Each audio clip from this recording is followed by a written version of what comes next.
and good evening. It's May 24th, 2024.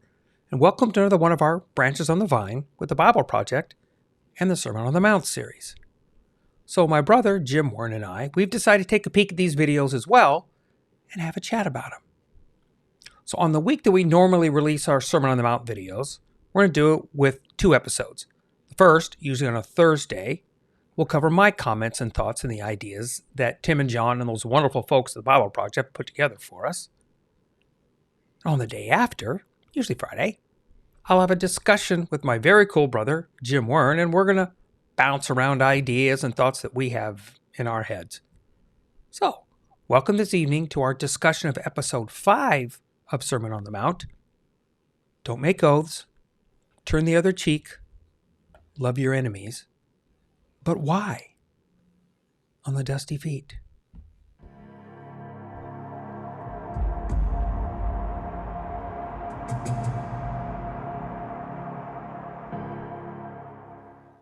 And of course, before you forget, if we do find these kind of podcasts useful to you, that's when you click that subscribe button. Because the reminders, they just help you. But also, if you think that these might be useful to others, that's when you click that like button, because that is the way that YouTube chooses to share these to more people, if they wish. So this sermon, again, is found in Matthew 5 through 7. And for both of us, I think, these is the seminal moments in the teachings of Jesus, right? This is his longest, deepest, widest teaching that is recorded in all of Scripture. And it covers things that for sure we like to talk about, but deep down, I think we really have challenges living every day. Sermon on the Mount, Episode 5. Don't make oaths. Turn the other cheek. Love your enemies. But why?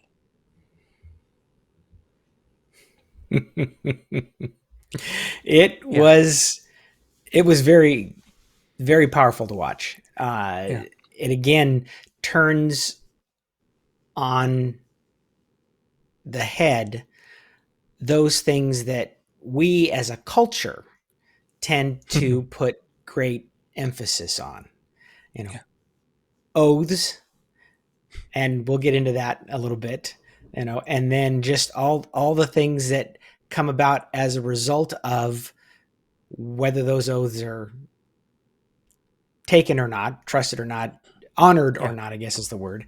And then, how we treat each other. And right now in our culture, there's just a whole lot of hate speech going on, and people aren't listening to each other, and things are happening, protests and those kinds of things that go on that don't seem to take into consideration the kindness or the treatment of people respectfully. And I think Jesus really hits home here with issues that happened 2,000 years ago that are still relevant today. Mm-hmm. Agreed. So, throw some ideas out. Throw some stuff out. What bounced you from the beginning, especially with oaths? I like this one. I basically have 3 episodes that are kind of with the 3 elements that it is. A little blur over around here and there, but basically that. So talk about oaths. It's funny. The first thing that came to mind when I was listening to that section was our legal system. And it feels like lawyers are not concerned about right or wrong, but they're concerned about how can they manipulate the law to work in their favor.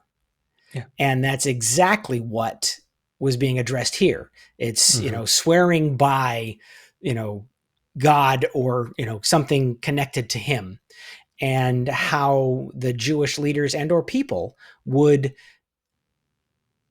manipulate it in the way that they said it. And they use those words as tools to get what they wanted. And so they would honor the letter of the law, but lose the spirit of the law in what was being addressed. Yeah, I called it street cred. I call when you're finding something to swear by. Back then they picked their things that they swore by. Because understand, the community in general, not just the Jewish community, but Yeah. the community as a whole, would use that as a whole. They swore by whatever deity that they had, or like I said, today you swear on your mom or your kids or a stack of Bibles or whatever, and we do that to add street cred, to add something to our oath, to say, so that you'll know that I'm serious, right?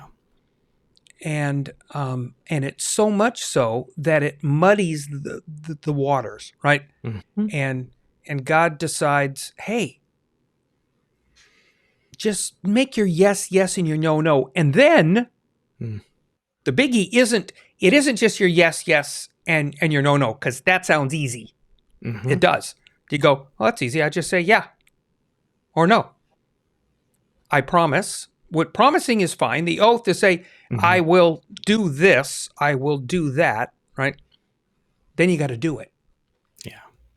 Because now, and I mentioned it in the other one, this was a fun one. If we claim to be, especially if we say we are a follower of God, then I'll put it out there that God's reputation is on display all the time. Yeah.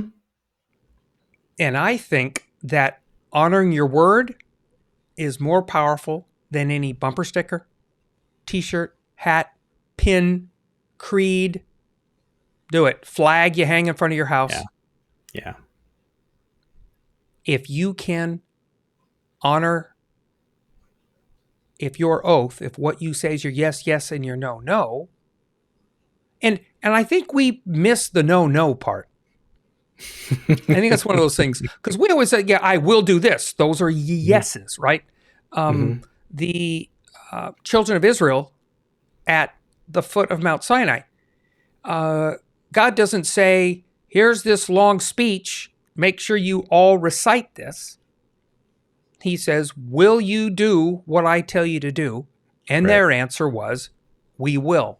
To me, that sounds like a corporate yes. Yeah. Okay. Now, what I also like, and be fun to think about a little bit, is your no. In other words, when your no is consistent as well. They get the wobble of, oh, I don't like this, or I don't think that's right, and then we wobble. And I think that's one of the things that leads our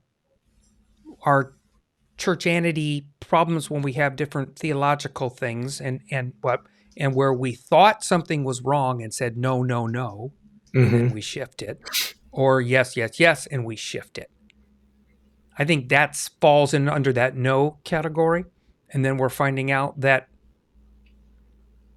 maybe our no wasn't what we thought it was. And so again, it's the same problem.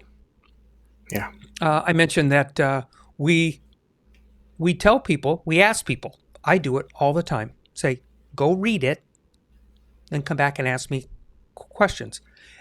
Especially it's fun with people that really don't have much of a churchy background, right? So read it and then come back and ask, right? So it's great because sometimes I don't have an answer and we got to look. The other one is when they go, well, it says here, and then I don't see it in the church. And I go, yeah. Yeah. Welcome to the church. That's it. And that's God's reputation on display. So then we're mixed with, why follow this God that y'all can't even figure out? Our simple yeses and yeses and noes. Yeah. And that's hard, because I've said oaths in my life, many, including my oath to join the military. Our Pledge of Allegiance is an oath of sense. Okay. I pledge. And yeah. But understand, that's the words of, like, okay, this is what I'm pledging to. And the answer is, will I do that at the end? It's like making your statement. And then you say yes. When they read out your oath to support and defend the Constitution of the United States and blah, blah, blah, blah, blah. And it gets this. And then at the end, it's, I will, I do, kind of thing. So the terms are fine. It's what you do it by Right. that sets up, because Jesus is asking them to do things. He wants you to say, I do. Yeah. Sometimes we like say, I don't want to. That's our no part, right? And we challenge with that, but that we get that way. That if you're going to do that, then honor it. My military time in, I honored it. Yeah. So I didn't go AWOL, didn't do the deal, and yeah, there you go. So, Well, and it's, I know one of the things that they talked about, Tim and John, at the beginning was at the underlying foundation of this whole section is integrity. And integrity being, what is the strength of whatever it is that you're committed to saying, whatever. When you talk about the integrity of steel, you talk about how strong is it, and talk about the integrity of my commitment is, how strong is my yes, right. and my no, no. Yeah. And this is a guy who struggles with codependence. I go to a support group to help me with that because I tend to say yes when I should have said no. And so I figure out ways to say yes that might not be, super committal. So this lesson hit me hard. And especially even like you were saying, the no be no, it's okay to say no. And God doesn't say always say yes. He's saying sometimes you need to say no and keep it a no kind of thing. It's the value of words, and, we talk about, actions speak louder than words. Our actions should back up our words. That's what integrity is. That's what you were beginning to address, and that's what needs to happen. And when we say something, mean it. And that's it. Again, in our culture, it's very norm to say things that you don't necessarily mean. You're not committed. Walking through the store, when I'm at the store, working, and somebody says, how are you? Are they really asking a question? Or is it just a way to greet somebody? It's amazing to me the number of times that people just answer, and I'll answer something really bizarre and they won't even listen because they weren't paying attention. I think I've said this before. If somebody says, how are you? And I'll say, exceptionally average. And probably 75% of the time, people just smile and keep going, or, that's great. 25% of the time, somebody goes, what? What did you say? Because they're listening. People will listen to you when you are consistent with what you say. And that's strong. Okay. And that's where the church has lost, I think. And I say this generally, generically, no specific broad church, stroke. and not, very broad stroke. Our words, our actions are not backing up our words. And so people are not listening to the church anymore. Where it used to be culturally the center of a community, the church was. Cities were built around churches because churches were the cultural center. That no longer exists. And I think Jesus is addressing this. It happened this, back then too. The scribes, the Sadducees, the Pharisees, they were manipulators of the words, and so people lost respect for them. And it's no different today. And we need to back it up with real action. Yeah, I love integrity. Okay, and I think that's a strong word. When we read perfect in Scripture. We Mm-hmm. tend to want to be very Greek. We tend to be want to very like Yeah. something without, and it's like I think I think there's a difference to it. Mm-hmm. I'm more compelled by words like integrity, Mm-hmm. by words like complete. Mm-hmm. Okay, which I really enjoy, um, and that integrity is one of those things that people challenge when they're reading Yeah. Scripture. Right? They're looking through and they're reading, and churchianity in that broad stroke statement, we have that's exactly it. They're not seeing a Yeah. God that walks through. We're not seeing Yep. integrity on here. We say Mm. we've split scarily enough. Even in churchianity, we split God and Jesus. Hmm. And Yep. the irony is we talk around this twist. I don't want to get into Trinitarian scenarios, but let's Mm-hmm. just go with we have the God of the Old Testament, Jesus of the New. So you've already split it. Right. And with that, we continue to have these problems. And that's that integrity issue that we have to Mm-hmm. struggle through, right? And why people don't. So our yeses and nos get all bobbled up. Because in that yeses and nos, we're telling people what yes to do and no not to do, right? Mm-hmm. And then we muddy those waters by throwing in cultural choices. And I'll take a broad stroke statement here just to get there. Are people who will tell you smoking is a sin. And I go, I'm not a seeing of that in a, Not in it's the not. scripture. Nope. Nope. You can try to wrap, like we were talking about, wrap words around to make Mm-hmm. things fit and unfit, which means we're trying to wiggle in and around stuff. We use stuff Mm-hmm. when it works and doesn't what it doesn't. That's really going to bite us in the tuchus as we continue this Yeah. conversation. But in that in that oath part, it really boils down to our integrity, Mm-hmm. what we do, the integrity of what we say. And here's the challenge. And I'm as guilty of this as anybody because in my life there was a time where I said something Mm-hmm. different about how I lived life with God, how I Mm-hmm. viewed Jesus, how I engage in that life. And so now there's a difference. So did my no become a yes? My yes become a did? So have I caused a muddied confusion? Yes. Guaranteed. Okay. So yes, I'm a contributor to the problem. I hope that as my life continues and I'm in my last quarter of life, that I that maybe that can change Mm-hmm. and that perception can change and that will be that's the plus side of our society, meaning it forgets things Hmm. fairly easily. That's good and bad, right? It has that Mhm. deal, but at least Exactly. there's an opportunity to maybe redeem some of that lost integrity that we've had in our time. It's interesting.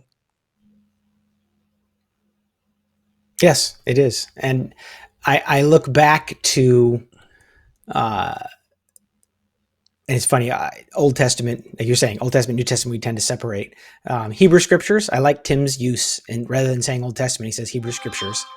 Yeah. Um, and in there, he, God talks about his word, Mm-hmm. that basically if he said something, it's going to take place. It's going to Yeah. happen. Yeah. And there was value in that. What's the phrase? My word is my bond. That's Oh, kind I of like that. Yeah. yeah. There's something about that we listen to Yeah. and My go, word is my when bond. Yeah. somebody says that, it sounds so like there's so much integrity in that. Yeah. Um, Usually a person that says that, that's true. Again, you got to see, what they're willing to back it up with. Right. Um, uh, I was thinking about, when in Hebrew scriptures, when God instructed Moses to go to Egypt and to talk to Pharaoh, he said, "Who should I say sent me?" And he says, "I am." and those words didn't have significance to Pharaoh. They had significance to the Jewish people, or the people of Israel. Were they weren't Israel yet, right?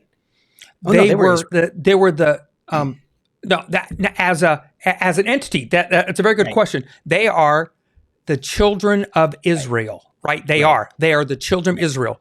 They're not the entity yet. They haven't been formed. You're right, because in Torah is one of those things where Torah says we're going to enter a land. Here's a constitution that's going to define who you are as this group that we're going to now call Israel, right? We do. Still the children of Israel, but if I've had the chosen people, now it's like, okay, what do they look like? Because we weren't sure what they looked like when they were in Egypt. Duh. Yeah. So now we have this is what I want you to look like. And this is part of this walk that we're going to wander down on this path. And that word is, like you said, I am. It's a simple piece. And that word, Hebrew has the phrase, yod he vav he, right? And it fits in there. And it's I was, I am, I will be. So it's one of those great phrases that says that I'm spanning this point that I was, i.e. Abraham, you now, and two, the promises going forward. And those promises, now you're back to integrity again, right? The promises that he gave to Abraham. We have these promises going through, and he keeps them. And he says, this is what they are. Right. And then that we only have history to look back on. Them, that's tough. That's hard. Because they're living it and not seeing it, or being at that one little point in history, like the generation that was eventually captured and drug off. God said, I'm telling you. He sent the prophets. I'm telling you. And the other ones were like, oh, maybe he won't. We're really da-da-da. And then when he gets taken, they're the group that gets taken. They're the group that understands the yes and the no. Yeah. Yep. And God had the no part. Yeah. And he said, you're going to understand God's no. Right. What we've lost, I think, with God is remembering what his yeses are and what his nos are. And so we kind of drag him ourselves. And then somewhere along the line, we picked up a habit of one very important yes of God. We turned it into a no. And we twisted God's own words on himself, and we're bearing the consequence of it. That I'm compelled by. But that the oath, it's deeper, and and this is why he starts this. It's, as I put it, these three, like the last three. It starts easy and it gets harder. Okay. And this is the same way. So oaths, well, we think there's easier, and the way we're talking, all of a sudden it's becoming more challenging, especially when it's not just your integrity on the line. That we want to have the bumper sticker on the car that's doing 80 down the highway, and I go, take your bumper sticker off. I won't even get into whether you want to drive 80. We'll have that discussion another time. But please, take the bumper sticker off. Well, the number of people I see with crosses on, take them off. That for them it is decor. It has nothing to do with what is the significance of that image. But it's lost integrity from itself. Yeah. Exactly.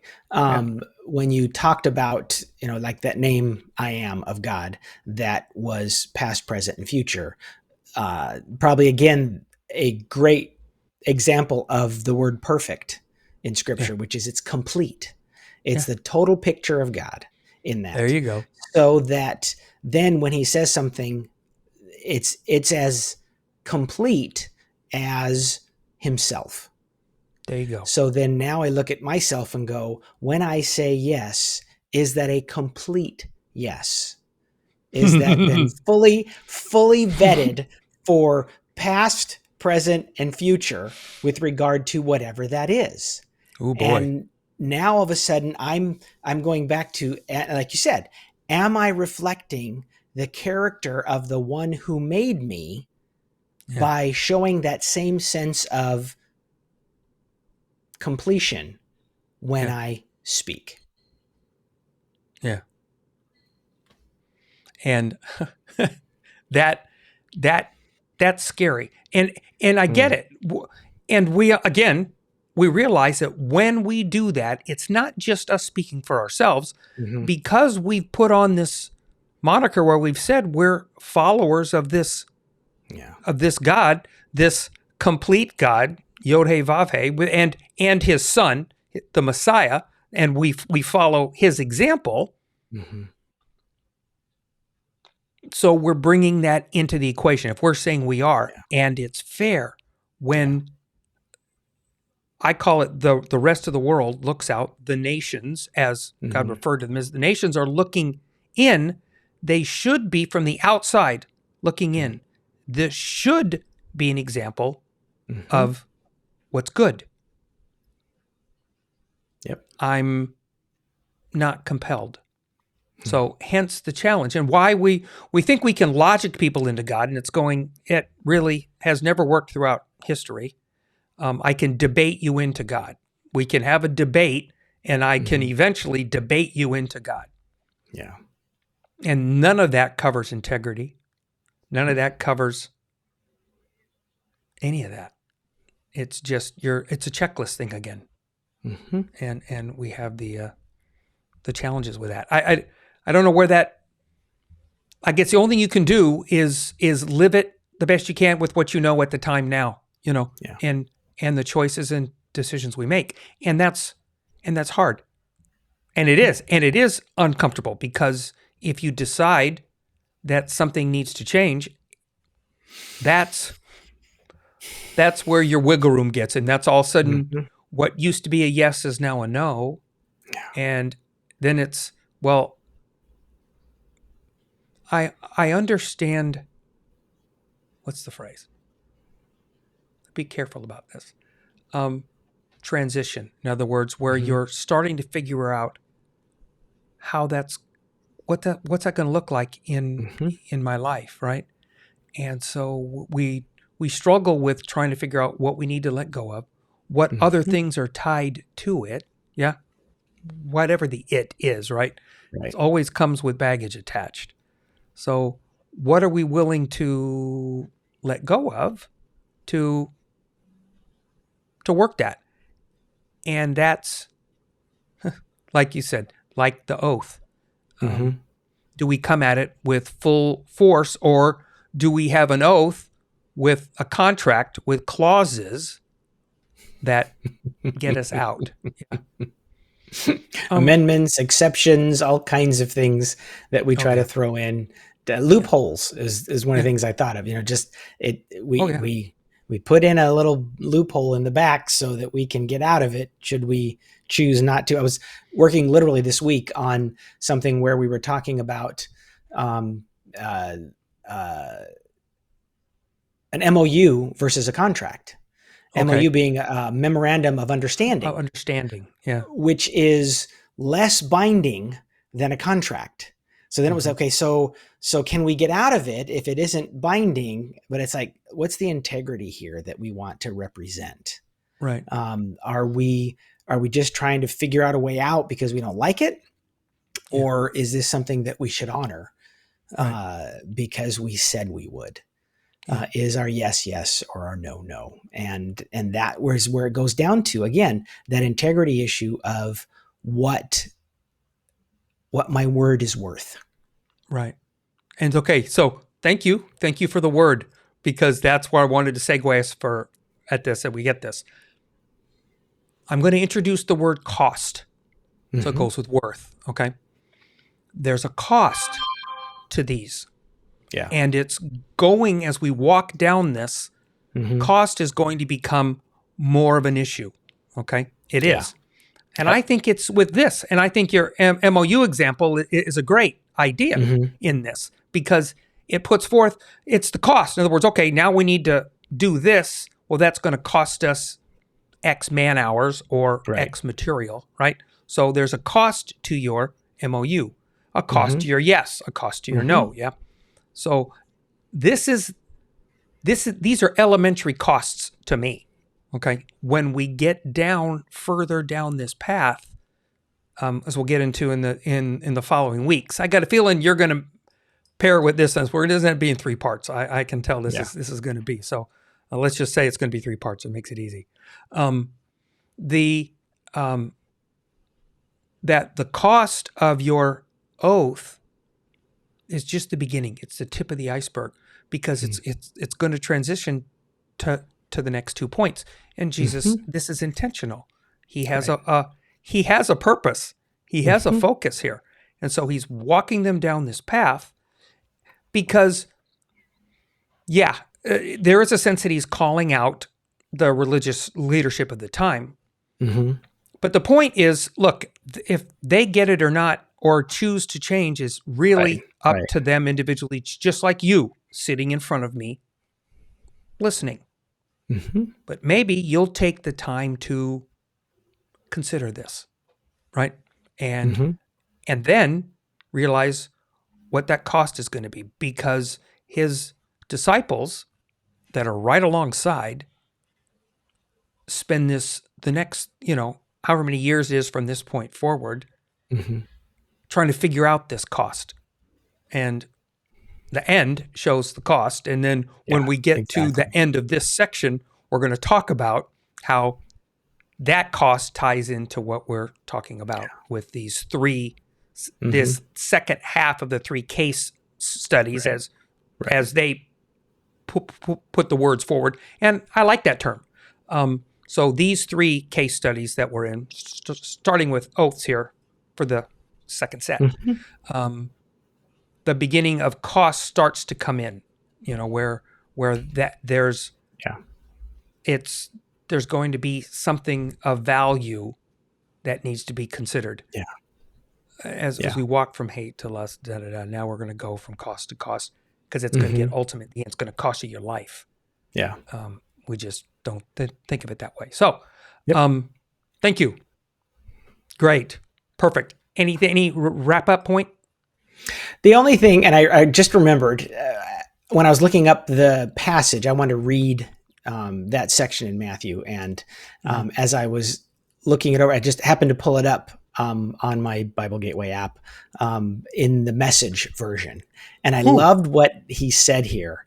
He said, in making your speech sound more religious, it becomes less true. Ooh. And I know, the way he said it was like, oh, that is so good. That is so good. Yeah.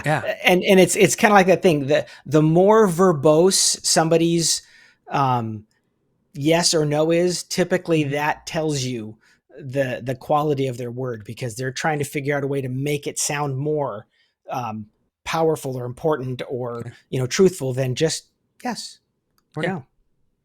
So they go this long dissertation, this long oath, and they go, will you da da, and you go, yeah, I will. And then okay, and you're going to say, okay, great, and then you're going to watch me for the next 20 years, i.e. the military, right? And saying, did you fulfill your oath? And then so the discharge is what? Honorably discharged. You honorably fulfilled your oath. Under less than honorable conditions, you've departed ways because the oath in their terms wasn't fulfilled. Yeah. That's a good point. I like that. So I'm in this simple yes and no. However, like you said, the simple yes and no puts you all in. And that all of a sudden becomes not as simple. So let's make that be all in, and then we'll see where we walk as we continue this. So thanks, folks, for being with us tonight. We'll hit this next week. So next Friday, the 31st, we'll continue and pick this up, because this is fun.